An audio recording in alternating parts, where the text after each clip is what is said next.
Kemudian saya ingatkan, menghadapi era keterbukaan, tentunya rekan-rekan harus peka.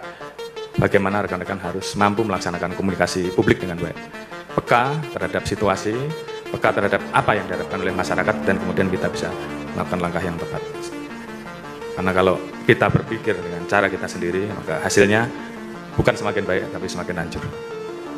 Kapan kita harus introspeksi? Kita introspeksi. Jangan nanti kritik. Kritik itu bagian dari upaya untuk memperbaiki kita. Kita terima.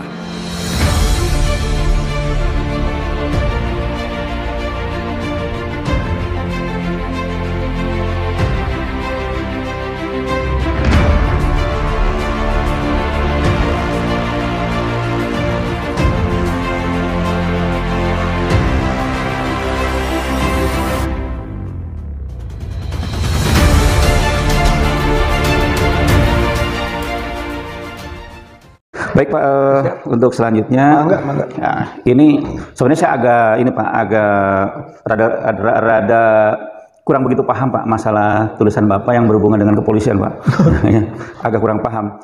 Kemudian juga sepertinya saya ada rada skeptis gitu tentang penanganan yang selama ini. Tapi barangkali mungkin ini momentum yang baik bahwa pihak kepolisian punya etikat baik. Yeah. Coba Pak, mungkin Bapak bisa jelaskan tentang substansi yang Bapak tulis kira-kira ininya kemana Pak tujuannya? Mengangkat atau juga menyoroti kasus soal peristiwa penembakan yang diumumkan sebagai tembak menembak di rumah dinas atau rumah singgah Kadif Propam Pak Irjen Freddy Sambo, gitu kan, yang menewaskan Brigadir J aja lah, nggak usah sesuai ya, apa aja diumumkan, gitu kan. Padahal kita udah tahu namanya udah tahu, itu nggak usah lah. Gitu. Ikuti aja kondisi yang dia angkat itu oleh Barada E. Gitu. Namanya orang udah pada tahu juga. Cuman Irjennya ini Freddy Sambo disebut Freddy Sambo, harus FS. Tapi nggak apa-apa, itu mungkin belum sampai kepada proses yang lebih lanjut keterlibatannya. Jadi begitu. Nah, jadi diumumkan terjadi tembak menembak, tapi ternyata banyak kejanggalan, gitu ya. Kejanggalannya banyak sekali, gitu kan. Soal senjata yang dipegang oleh seorang Barada, gitu kan, apakah layak memegang senjata yang sebenarnya tidak boleh dipegang oleh tamtama, harus lebih tinggi misalnya. Kemudian soal jumlah peluru yang ada di tembok dan sebagainya berubah-ubah, ada 75 jadi 66 kalau nggak salah, atau 6 jadi 10, 64 gitu kan, yang kena 4 yang tembok 6, pokoknya janggal-janggal gitu kan. Termasuk keadaan kondisi korbannya sendiri itu ada kejanggalan juga Pak? Yang paling fatal adalah kondisi korban setelah keluarga melihat, gitu kan. Kalau tembak menembak ya murni peluru yang tembus, gitu kan. Tapi kalau melihat kondisi fisik, gitu kan, jenazah, maka itu kelihatan ada penganiayaan, dugaan dari keluarga, dan dugaan yang disampaikan secara terbuka oleh pengacara keluarga ya, Kamarudin Simanjuntak kemarin itu ramai bahwa itu penganiayaan, gitu. Nah, kalau penganiayaan sampai kepada dugaan nggak bisa dikerjakan oleh seorang Barada E, itu satu orang, itu bisa saja lebih dari satu orang. Sementara itu kan di situ, baik itu pada waktu yang sama atau waktu setelahnya, ada 3 orang di situ, gitu kan. Korban sendiri, itu kan, istrinya Pak Kadif Propam ini, kemudian Barada E yang dituduh membunuh berdasarkan dalih tembak menembak, dan yang ketiga ada Irjen Freddy Sambo sendiri, gitu. Sehingga kemungkinan 3 itu kan, gitu. Ya nggak mungkin yang putri atau istrinya Barada yang dituduh. Sekarang apa peran FS-nya ini, peran Pak Kadif ini apa, gitu kan? Kalau saya ketika Kapolri mengumumkan pemberhentian sementara, gitu, Kadif Propam tersebut, gitu kan, maka ada 2 kemungkinan. Satu memang untuk memudahkan penyelidikan, satu, atau yang kedua sudah ada tanda-tanda bahwa Pak Kadif ini terlibat. Akan mengarah ke sana, gitu ya. Gitu. Apakah sebagai pelaku utama, atau ia yang membantu, atau ia yang menyuruh, gitu kan, atau ia yang membujuk, gitu kan. Itu dalam hukum itu kan ada 4 kemungkinan yang disebut pelaku, gitu ya, yaitu pelakunya itu sendiri, Pak, itu dader namanya, gitu kan. Ada yang membantu, ya, itu medepleger, gitu kan. Ada juga yang downpleger itu yang menyuruh, dan ada outlocker itu yang membujuk. Itu semuanya pelaku. Itu naming namanya, itu penyertaan bahwa dilakukan tidak oleh seorang. Gitu. Nah ini kemungkinan ini, gitu kan, kalau ada penganiayaan itu naming itu penyertaan tidak sendiri, gitu, dilakukan. Makanya orang menduga lagi, gitu kan, karena belum transparan sih, belum terbuka betul, gitu kan, bahwa jangan-jangan terlibat FS ini, gitu kan. Ada juga sampai jangan-jangan pelakunya, gitu. Justru yang bantu malah Baradae. Nah, itu ada lagi Pak yang kadang-kadang ini suka dikait-kaitkan dengan berita sebelumnya itu masalah CCTV Pak itu. Iya. Ini tiba-tiba menghilang. Itu bagian kejanggalan, gitu ya. Kenapa masyarakat berspekulasi, pengamat berspekulasi, keluarga juga akhirnya berspekulasi, termasuk pengacara dari keluarga itu, karena janggal keterangan kepolisian yang disampaikan ke publik itu janggal, gitu. Maka timbul spekulasi-spekulasi. Nah ini apakah sikap Kapolri yang tadi disebutkan sampai memberhentikan, membentuk tim, betulkah akan menciptakan transparansi, gitu ya, keterbukaan dan objektivitas dalam proses pengungkapan kasus yang disebutnya polisi menembak polisi, gitu ya, di rumah singgahnya Kadif Propam Mabes Polri, gitu kan. Saya kira ini menarik, gitu, dan wajar kalau masyarakat menyoroti, wajar, itu wajar, dan kita menuntut betul-betul lah kalau memang Pak Kapolri betul transparan, gitu kan, terbuka, objektif. Nah, buktikan, dan itu akan memberi dampak positif kepada pihak kepolisian itu sendiri, gitu kan, untuk mengubah mungkin pencitraan, meskipun masih bertahap lah perubahannya, gitu. Jadi kadang-kadang statement mereka kan berganti-ganti Pak, seperti yang sebelumnya itu oleh Kapolres Jakarta Selatan itu kan disebutkan bahwa itu peristiwa tembak menembak itu pada akhirnya banyak yang menyanggah karena memang itu tidak logis ya. Kan biasanya gini Pak, kalau misalkan satu kebohongan ya, kalau mau dikemas itu agak susah ya Pak ya. Apalagi ini beberapa kebohongan mau dikemas. Betul sekali, gitu ya. Kita teringat kasus kilometer 50, kan sama saja ini rembetannya, karena bagaimana Kadif Propam ini juga yang ikut serta di dalam penanganan kasus kilometer 50, dan kilometer 50 kan banyak kebohongan, gitu. Saya tadinya juga Pak, kenapa saya pengen ikut membahas ini, karena ini tadi ada yang ngait-ngaitkan Pak, ada yang ngait-ngaitkan dengan KM50 ya. Barangkali ada sedikit gambaran Pak tentang persamaan kasus KM50 dengan ini Pak. Satu tadi soal CCTV. CCTV ya Pak ya. CCTV. Yang kedua tembak menembak. Itu. Kan dulu awalnya juga berita resminya yang disampaikan ke publik tembak menembak. Gitu kan. Yang ternyata enggak. Gitu. Bahkan 4 orang betul ditembak.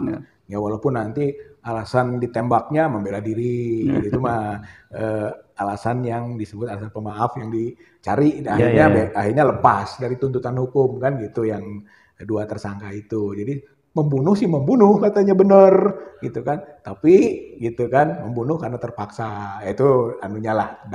Kalau saya pikir itu bukan dalil tapi dalih gitu ya, dalih mengelak ya. Dan tapi itu, sehingga itu desain apa gitu, siapa desainernya, kan gitu. Karena itu polisi ya pasti ada kepentingan Propam. Itu makanya kenapa kok ada kaitan dengan Propam pernah menurunkan anggotanya ikut serta di dalam proses penyelidikan kasus kilometer 50 gitu. Itu Pak Kadifnya ini Pak Irjen Pol Freddy Sambo gitu. Jadi apakah gitu, wajar orang bertanya-tanya kan, wajar akhirnya, apakah yang bersangkutan ikut serta gitu kan, terjun langsung, atau apakah ikut-ikut mendesain, itu semua pertanyaan-pertanyaan yang harus dijawab. Gitu. Dan yang juga termasuk Pak yang mungkin hampir mirip itu kondisi korban Pak. Kondisi korban itu kan, ini kalau saya lihat dulu Pak ya, korban yang KM50 itu mengerikan sekali Pak. Ini hampir sama itu Pak. Hampir sama, kondisi korban yang dianiaya gitu kan. Dan terbukti tuntutannya ini Pak Solihin, tuntutan di pengadilan itu pasal 351 ayat 3 dan 338. 338 itu pembunuhan. 351 ayat 3 itu penganiayaan yang menyebabkan mati. Gitu. Berarti sebetulnya tuduhannya, dakwaannya itu penganiayaan ada.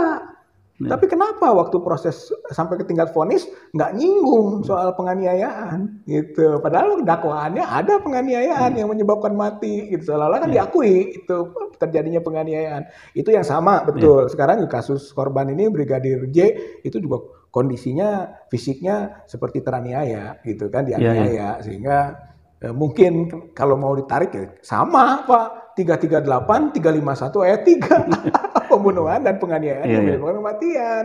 Jadi itu sama gitu kan kondisi korban gitu. Nah, kemudian mungkin nanti terpaksa terpaksa nembak karena dia nembak duluan.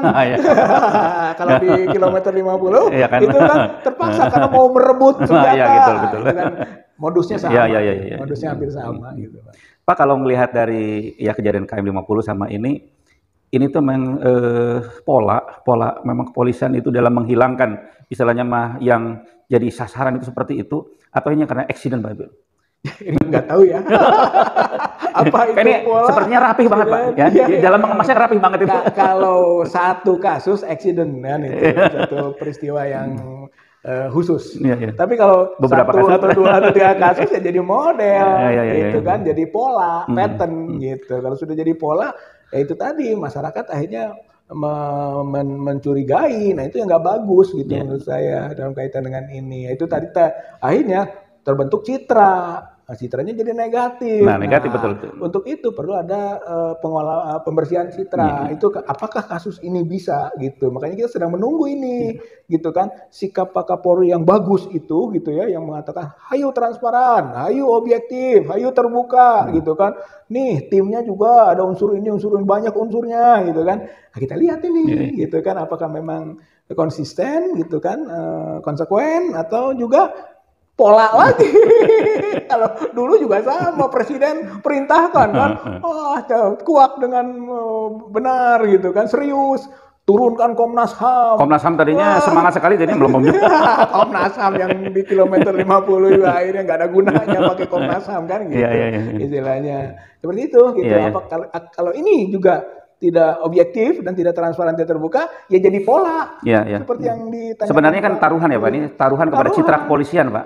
Seandainya kasus ini, sekarang kan kasus ini betul-betul viral ya Pak ya. Udah orang awam juga sudah tahu. Jadi kalau misalkan kasus ini tidak selesai, sebenarnya citra polisi itu betul jatuh ya Pak. Sayang sekali. Ini padahal ini di ruangnya kepolisian sendiri. Gitu. Sebaiknya justru jangan saling menutupi. Gitu. Buka aja toh di internal. Gitu. Mungkin kita tanda kutip ya bisa memaklumi karena kasus kilometer 50 ada lawan politik. Kalau ini nggak ada ini. Bahkan sebut kalau kriminal murni. Kalau kriminal murni masih ditutup-tutupi. Nah, artinya jangankan yang politik, yang kriminal murni saja ditutup. Wah, itu jadi nggak bagus. Bagusnya memang dibuka saja. Kadang-kadang kan sebenarnya kita harus mengorbankan satu orang, tetapi untuk membuat baik satu lembaga. Daripada misalkan ini dipermainkan, satu lembaga itu menjadi jatuh gitu ya. Ya harus begitu. Ini juga agak aneh. Pertama, katanya yang dituduh yang menembak Baradae. Baradae-nya saja belum jadi tersangka, gitu kan? Malah Baradae-nya lapor, minta perlindungan sebagai saksi ke LPSK, gitu kan? Aneh, dia yang melakukan, dia yang minta dilindungi sebagai saksi. Jadi dia itu pelaku atau saksi?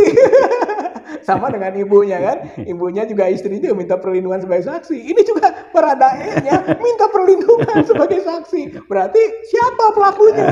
Kan? Yang dianggap pelaku malah minta jadi saksi. Pelakunya tanda tanya. Jadi pelakunya tanda tanya.